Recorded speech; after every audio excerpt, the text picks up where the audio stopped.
What if, what if the foundation of our entire civilization isn't made of concrete, but is actually, a specific active choice to just look the other way? Yeah, it's a huge question. It really is. Mm. Welcome to another deep dive, everyone. Today we are exploring this deeply philosophical but honestly highly practical essay. It's titled Indifference Feeds the Illusion. Right. And we're taking a look at a text that essentially asks us to, well, examine the structural integrity of the world we live in. And the argument it makes is pretty startling, actually. Totally. It argues that we've systematically removed the most important, load-bearing pillar of that structure. Hmm. And then over centuries, we just convinced ourselves that the house wasn't actually sinking. Yeah, the mission of this deep dive is to really explore that massive cosmological question that sits at the very heart of this text. Right, because it asks something that feels increasingly urgent for us today. Exactly. What happens to a world that has systematically stopped caring about what is true at the level of origin? Wow. At the level of origin. Yeah. And to answer that, the source introduces a concept that we really need to define carefully right up front. Definitely. The text centers on this concept of the, quote, primordial mother. And the author is super explicit here. Here we are not talking about a religious figure or, a goddess myth or any kind of theological debate. Okay, let's translate that away from the academic jargon for a second. Yeah, good idea. Because truth at the level of origin and primordial mother, I mean, that could sound incredibly dense. It really can. But if we leave theology completely at the door, the text is just describing a structural principle. Across thousands of years and multiple human cultures, this mother concept is simply the name given to the recognition that existence itself is generative. Right. It's the principle that reality is fundamentally alive, Yeah. and most importantly, that care is the ultimate substrate of being. The text visualizes this so practically, too. Like, in a localized, historically rooted community, if a member of that community is harmed, the entire group feels the tear in their social fabric. Yeah, you can't just ignore it. Exactly. The substrate of being in that scenario is the mutual care that literally keeps the group alive. Makes total sense. So the argument presented here is that when you remove that baseline principle of care from the center of how power organizes itself, well, something else just rushes in to fill the vacuum. And what grows in its place is predation dressed as normalcy. Yeah. Predation dressed as normalcy. I mean, that is the hook right there. Uh-huh. That's what makes this source so compelling. Today, we're going to figure out exactly how that predation operates day to day, how it manages to hide in plain sight. And ultimately how the text says we can dismantle it. Right. But we really need to start with the mechanism itself. Because if a system is predatory but wants to look completely normal to the people living inside it, it requires a camouflage tool. And the author identifies that active technology of camouflage as indifference. Indifference. Yeah. The text spends a significant amount of time redefining what indifference actually is because our modern understanding of the word is just fundamentally flawed. Okay, let's unpack this. Because my default definition of indifference is totally different from what this essay argues. Oh, for sure. Same here. We usually think of indifference like a car in neutral. You're just sitting there, arms crossed. Maybe you aren't helping the situation, but you certainly aren't actively hurting anyone either. Right. It implies this state of pure passivity. Exactly. But the text argues that indifference isn't a car in neutral at all. It's actually a bulldozer. I love that analogy. The author states that indifference is not neutrality. Like, neutrality implies holding the scales steady, right? Yeah. Standing equidistant between truth and falsehood. Right, like a referee. Exactly. Indifference, however, is a kinetic force. It moves. So going with your bulldozer analogy, it actively clears space. And what does it clear space for? It clears space for illusion to settle in. It allows confusion to become an actual structural part of society. Wow. Yeah. When people witness something wrong and choose not to ask questions, those questions don't just, magically vanish into the ether. They get answered by whoever has the most to gain from the silence. Precisely. So when a community doesn't demand accountability, accountability doesn't just hang in suspension, like waiting for us to come back to it when we have more time. No, it dissolves. Right, it dissolves completely, it vaporizes.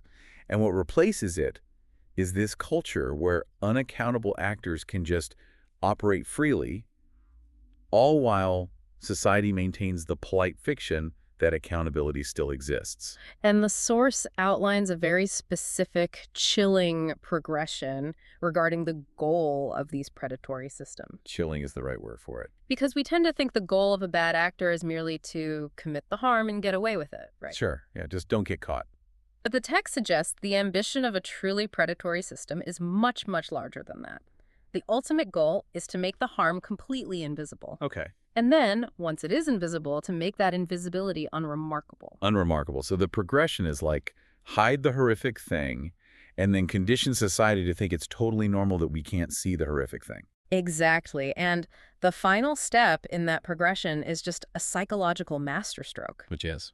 The system trains society to label anyone who points out the missing information as unstable or naive or conspiratorial. Oh, wow. Yeah, indifference is the specific technology that accomplishes this transformation.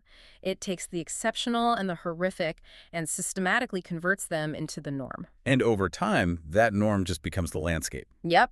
And eventually, that landscape becomes the only world anyone can even imagine living in. I mean, this mechanism explains so much of what we see in the modern news cycle. It's not always overt malice from the outside.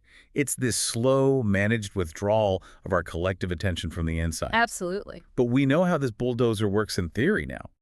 The text actually provides a stark, real-world lens to examine this invisible technology in action. Yes, it does. It uses the Jeffrey Epstein case. And to be clear to you listening, the text doesn't lean on this case for sensationalism or just because of its massive scale. No, not at all. It uses it because of its structural clarity.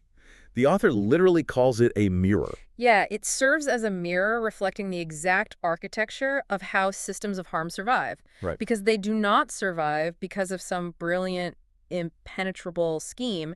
They survive because the people who know the truth look away. They look away. They survive because documents get sealed by judges, names get redacted by the dozens, and institutional processes are basically used to launder the truth. There's an incredibly evocative phrase the text uses here. It says, the official story settles over the truth like sediment. Like sediment, it's so perfect. The sediment of, justice was served, the primary actor is gone, the matter is closed, stop being dramatic. Right, just move on. But underneath that thick layer of sediment are the actual answers to questions that the system never allowed to be fully asked. Like, who was served by this network? Why did powerful people allow it to function for decades? And those answers aren't just floating in the wind somewhere. No. They exist in physical rooms, in sealed documents, and in the memories of living survivors. They are inaccessible only because the collective will to access them, like our actual attention, keeps failing. Well, and if we connect this to the bigger picture, the essay argues that this pattern of concealment, this highly managed way of dealing with inconvenient truths, is significantly older than the Epstein case. Right. It's older than any modern institution we can name, really. The author traces this architecture of silence directly back to the historical suppression of the concept we introduced earlier. The primordial mother. Exactly, the primordial mother or the sacred feminine. But wait, I have a question about that. How did we get from a society that supposedly valued a foundational principle of care to one that reflexively seals court documents to protect abusers? It's a big jump. Yeah, when did that shift actually happen? Because suppressing an ancient conceptual idea feels very disconnected from modern legal cover-ups. What is the mechanical link connecting those two things? So the text provides this fascinating historical analysis to answer that. The suppression of the mother principle wasn't just like a theological shift or a change in religious fashion. Okay. It was a massive reorganization of how power functioned in human society. Interesting. Consider the ancient framework, right? If the sacred, meaning the ultimate value, the ultimate demand for care, if that lives in the living world. Like in nature. Yeah, in human bodies, in rivers, in forests, in the actual bonds between people, then you cannot harm the vulnerable without everyone seeing it. Right. If a river is culturally understood as sacred, a factory poisoning it is committing a highly visible, undeniable crime against the highest order. The whole community would react. Exactly. So to build a system where power answers only to power and not to life itself, you have to relocate the sacred. You have to extract it. Yes. You extract the concept of ultimate value out of the living world and inject it into institutions. The sacred gets moved into a courthouse, a throne, a corporate charter, a university brand. Oh. And once the sacred is relocated into an institution, well, you can manage it. You can control it. Exactly. You can corrupt that institution from the inside and just call it administrative reform. You can completely control the flow of information. I mean, this sounds exactly like the function of modern corporate human resources departments. Yes, perfect example. If the overarching, unspoken value of the system is the company's reputation, then the company itself is the sacred entity. If an employee is harassed, HR isn't actually there to protect the living person. No, HR is there to protect the sacred institution from the liability of the living person. And the psychology of the individuals working inside those systems reflects this shift perfectly. People operating within these institutions often believe they are doing the moral thing by protecting the organization. Yeah, they seal the documents to protect the institution's reputation. And society accepts it because we've been trained over centuries to revere the institution, not the living people it was designed to serve. The mother principle, when recognized, makes hiding harm impossible because it demands that we value the living over the structural. So the long historical project of erasing that principle was fundamentally the project of making that seeing optional. It was the literal invention of indifference as a viable, socially acceptable stance. Yes. So, okay, if the core problem is that our civilization abandoned this principle of living care and replaced it with institutional indifference, the logical fix seems pretty straightforward. You'd think so. We just need to bring it back. We need to honor the concept of care again, use the right language, maybe build cultural altars to these ideas. Right. But here's where it gets really interesting. The text explicitly and aggressively warns against that exact trap. It does. It completely dismisses rituals, aesthetics, and belief systems as a viable solution. Yeah, the author issues a severe warning about what they call the illusion of reverence. The illusion of reverence. The text argues that individuals and institutions can perform deep aesthetic reverence for the concept of care, while simultaneously sustaining the exact systems that crush it.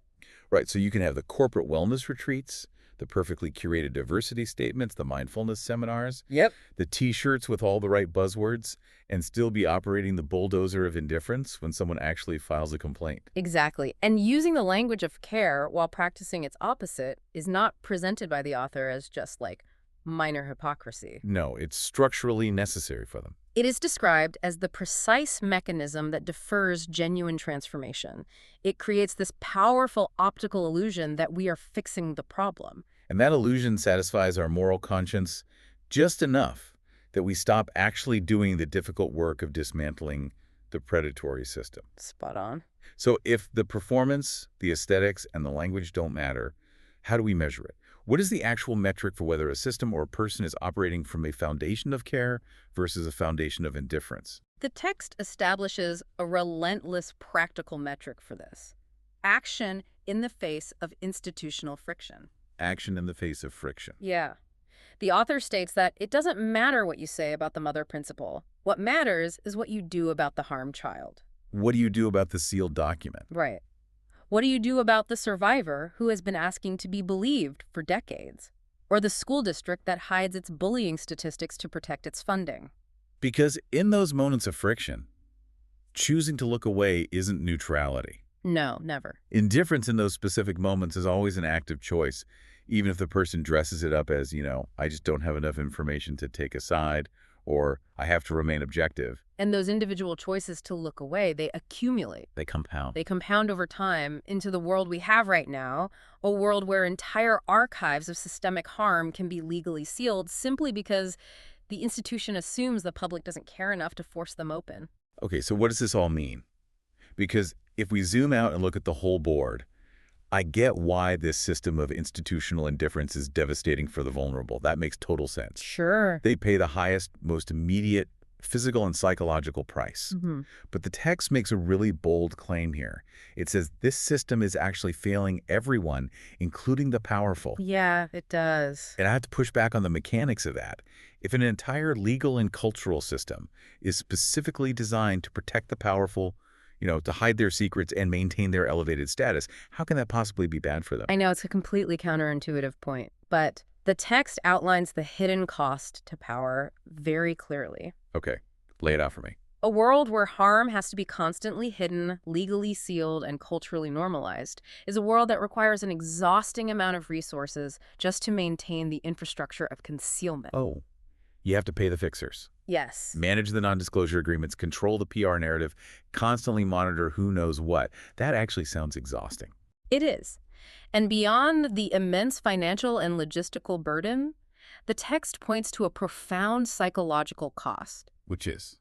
In a system built on predation and managed indifference, the powerful can never actually trust the loyalty of those around them. Ah, right. Because loyalty that is bought through fear or bought through shared complicity in a cover-up isn't real loyalty. Exactly. It's just a transactional standoff waiting for someone to be outbid or exposed. It's a house of cards. Yeah, You might be standing at the absolute top of the pyramid, but you live in constant terror because you know exactly how rotten the foundation is. and the source highlights the most human cost of all here. In this architecture of silence, the powerful cannot look their own children in the eye and be honest about the world those children are inheriting or why it operates the way it does. Wow.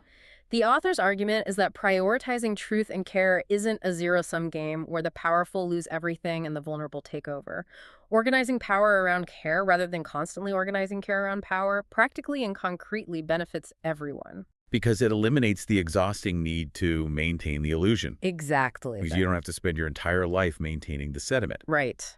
So if society actually wanted to fix this, what does the blueprint look like?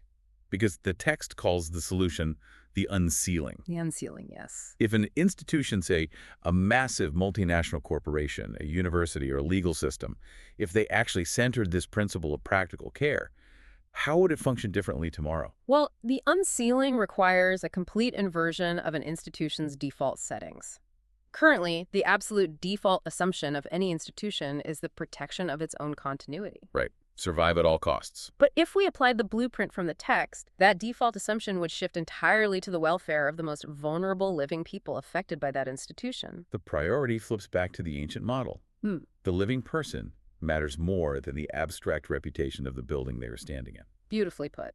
Secondly, under the unsealing, a sealed document would be treated culturally and legally as a failure mode. A failure mode, Mm-hmm. not a standard practice. Exactly. It would no longer be viewed as a standard, acceptable protection mechanism. It would be viewed as a catastrophic breakdown of the system. Yeah. And perhaps most practically, the question, who benefits from this not being known, would become a first-order standard question in every boardroom and courtroom. Okay, but let's be realistic about how the world works right now. If a modern corporation treats its sealed documents as a failure mode and voluntarily exposes its own flaws, wouldn't it just get sued into oblivion? That's the immediate fear, right? How does the text reconcile the reality of modern litigation with this, utopian idea of an unsealing? So the text envisions a structural paradigm shift where the secrecy itself becomes the primary legal and cultural liability. So interesting. The author argues that the current system of NDAs and endless settlements is already bankrupting the soul of these institutions and, honestly, frequently leading to their eventual collapse anyway. Because a system that constantly lies eventually caves in under its own weight. Exactly. The unsealing is a shift in how risk is calculated. By prioritizing living truth over institutional continuity, you dismantle the leverage that blackmail and cover-ups rely on. It means accountability organizes itself around survivors, rather than treating them as inconvenient variables in a system designed to protect the accused. Yes, and crucially, the text emphasizes that none of this requires anyone to adopt a new religion, attend a spiritual retreat, or believe in a myth. Right. No altars required. It only requires the sincere, practical acknowledgement that the current arrangement of indifference is failing the truth, it's failing us, and it requires the active willingness to build something different. It demands that we stop accepting the camouflage of predation as the natural state of the world. Perfectly said. And that brings the massive scope of this essay directly down to you listening to this right now. Yeah, it's very personal. It is. Because it's incredibly easy to listen to an analysis of global power structures or massive legal cover-ups and think, well, I don't seal federal court documents. I don't run a multinational institution. This is entirely above my pay grade. But the absolute core of this text is that indifference is a daily, localized choice. Yes, it is the choice in what you scroll past on your phone. It is the choice in what you let lie unnamed in your own office meetings. It is the moments where you accept a deeply broken dynamic in your community as just the way things are. You are the one operating the machinery of attention in your own life. Exactly. The landscape of indifference we all navigate is nothing more than the mass accumulation of those small individual choices to look away. Which brings us to a final thought to leave you with today, kind of stepping slightly outside the text to apply its principles to the way we live right now. Let's hear it. Consider your own digital footprint. The algorithms that feed you information every single day learn just as much from what you ignore as they do from what you engage with. That's so true. Every time you mute a difficult truth, or deliberately scroll past something that requires care simply because it feels too heavy to acknowledge, you are training the machine. You are literally constructing your own highly personalized algorithm of indifference. Wow. So the question for you to mull over today is this. What hidden truths in your own spheres of influence, your workplace, your community, your family, are growing in the dark right now, just waiting for the moment you have no choice but to look? Such a powerful thought. Thank you so much for exploring this profound concept with us today. Thank you for joining us on this deep dive. We'll see you next time.